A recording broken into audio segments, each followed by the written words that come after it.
Well, I've been looking forward to this, getting the legs with the forks back on, getting the ears on, headlight, wheel, doing the brakes.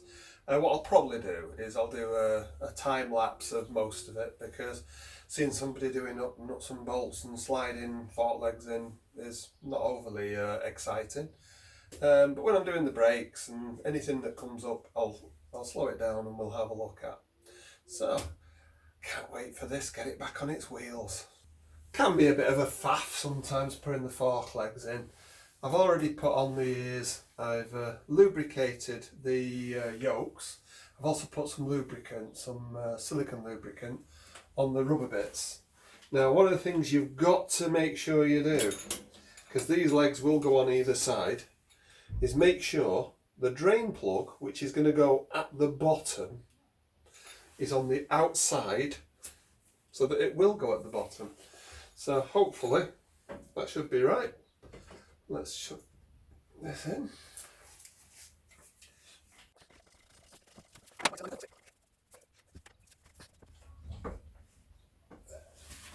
I'll just line the top of the fork tube up with the top of the yoke. So that's in. It's a 12mm. I'll just tighten the top.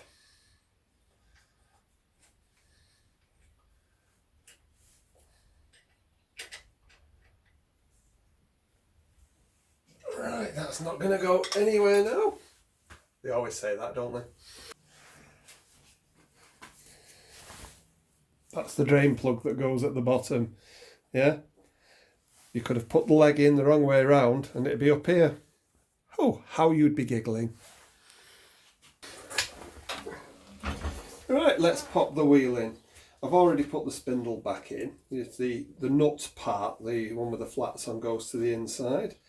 Thing to note when you're doing that is make sure that the two little notches on the speedo drive do actually go in, because otherwise that's going to be a little bit proud and you actually want it fully seated. So I'm going to put it that way around. Get my cable. I know I should have took the cable off. Laziness. That and a chewed up screw I didn't want to have to play with. Right. So, looks like they'll be in the right place. Nothing going to be in the way. Rather than me lift that, let's lower this.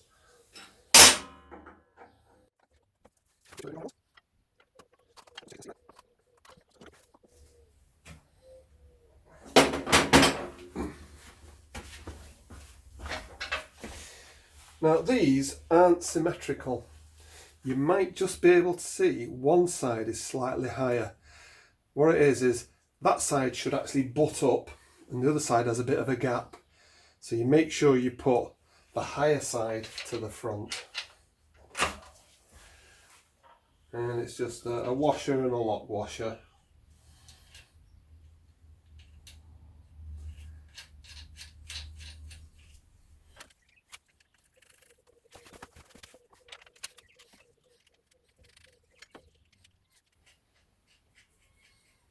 Right, I'll tighten them up in a little bit. Now I've got it all together, I've put it so the drain holes are towards the back. I've put the what's it on.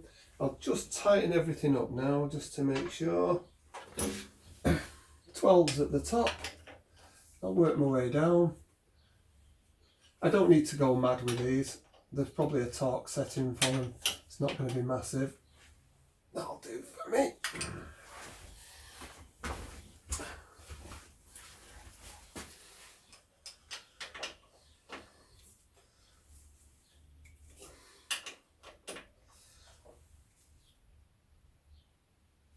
Alright, that's that.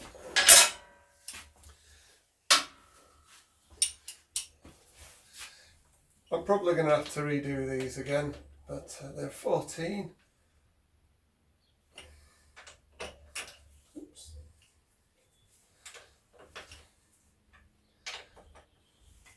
Make sure you've got a bit of room and you're not wrecking your ears and things.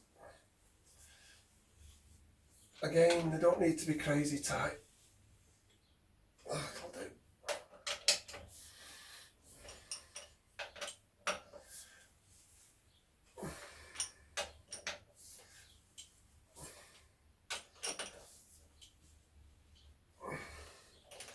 Okay, I'll tighten the bottom ones, and don't forget those top nuts as well, because otherwise you'll be pumping oil out the top.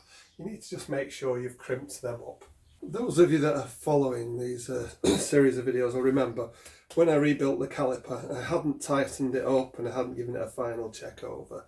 I've done that now, so I've got them in. I've got a nice little stainless pin on the back, so I'm very happy with them. I'm about to start putting the mudguard on, and the mudguard screws to the caliper bracket. I think whoever the designer was at Honda must be being paid by the number of different fasteners they could use, because they're all either different lengths, different sizes and such like. So it's a little bit of a puzzle to put together. I'm sure it'll be okay. I had to look at the parts diagram, and there's some 40mm M8 bolts and there's a 50mm M8 bolts. I think the 40s go at the top and the 50 goes at the bottom, but we'll see how we go on.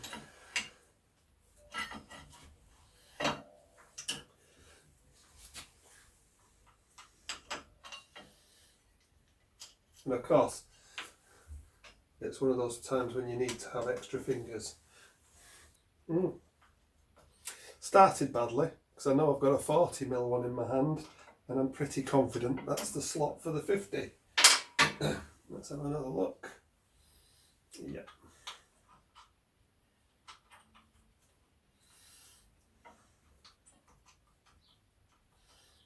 That's that started. 40 in the top.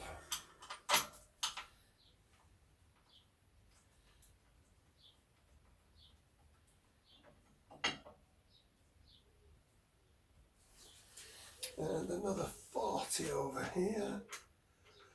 So the other thing I've got to do is this adjustment thing as well. Not quite sure how that goes.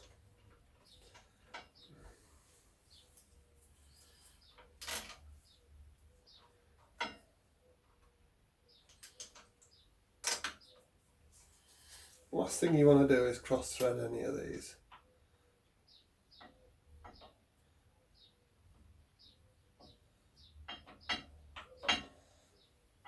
That seems to have started nicely.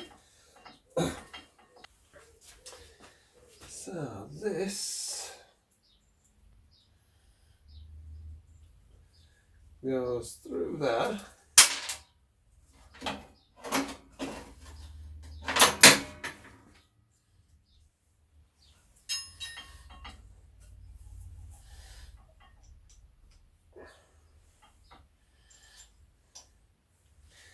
And there's a spring.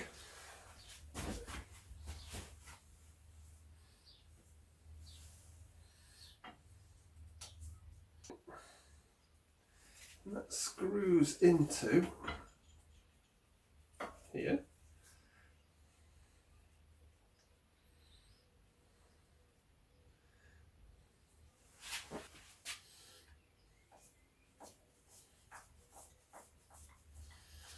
And then on this end there's a lock nut and a washer.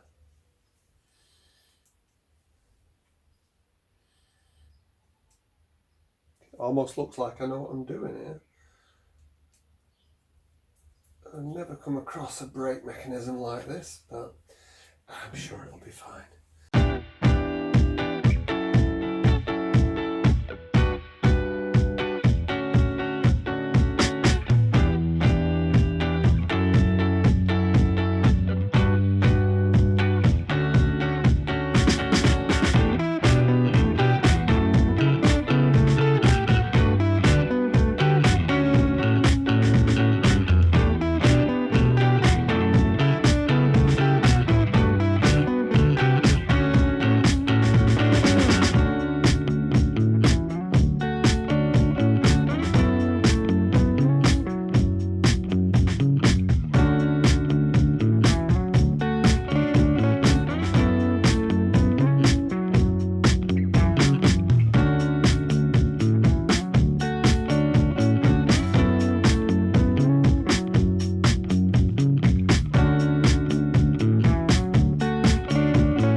Right then, so I always feel putting the headlight is like giving the bike its face back.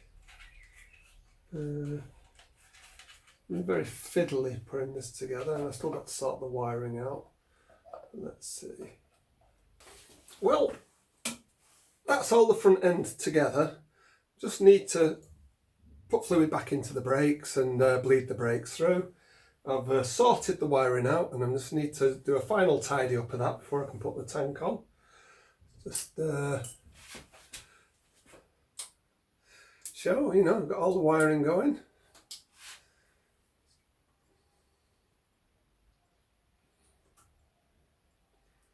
Even got the horn, so to speak. Right, so I'm getting very close to getting this bike on the road now, and I don't want to start rushing. Things I've still got to do. I'm going to put the airbox on, and I'm going to balance the carbs. Yeah, so I've got that to do. I've got to do a final tidy up of the wiring, so I've got that to do. I've got to put the fuel tap on and put the tank back on. I'm not going to finish the cosmetics on the tank yet. I'm going to let it run for a little while first. I do need to do the rear tyre, but as the tyre that's on is up, yeah, I'll probably ride it a couple of times before I do that. It's starting to get very exciting, this. I love it when a plan comes together.